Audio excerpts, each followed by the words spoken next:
here for even just a little while. You know about valley fever, and this is an illness. It's unique to the desert Southwest. Dogs are particularly vulnerable. In fact, it can be debilitating for these animals and really expensive for those of us who have to pay for treatment. But cost, or I should say hope, is on the horizon. Our Noelani Graff is getting our first look at a new preventative vaccine in the works, and an Arizona superstar already putting his name behind it. That's interesting. Because we've got treatments, but nothing that would stop this in its tracks. And that's important because for dogs, the symptoms can range from lethargy to becoming lame, even open sores. But a pet med company working with the University of Arizona have created a vaccine that could stop valley fever from ever developing in dogs. And it has caught the attention of a famous football alum who is teaming up to fund the work and spread the word.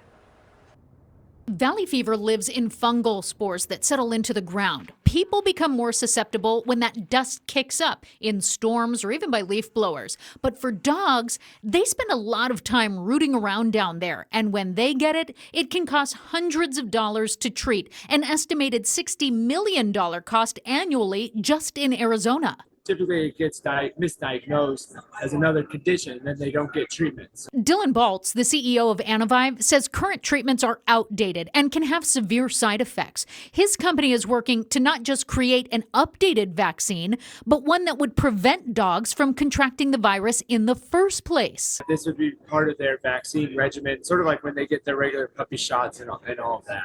As well as AI X-ray technology to improve detection. You run an X-ray on the dog's lungs, and it can pinpoint and say, no, it's not lung cancer, it's not a lung lesion, it's actually valley fever. For the vaccine, the company has teamed up with the University of Arizona's Valley Fever Center for Excellence, already finding success with a study using a shot and booster with minimal side effects, now ready to move toward full approval. I know how much I love my dog, and I know I'll do anything for my dog. Stepping in to help move the chains, four-time Super Bowl champ Rob Gronkowski.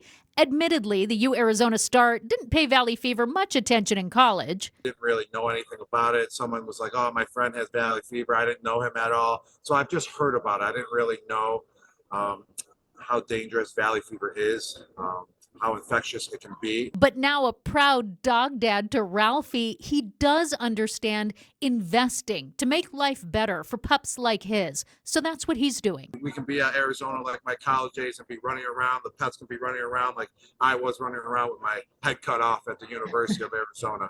That's what we need with these pets. Because when the dog's happy, everyone's happy. So Balsz says his goal is to keep the costs at or below the price of what's out there so veterinarians can afford it. And then they plan to get it covered by pet insurance as well.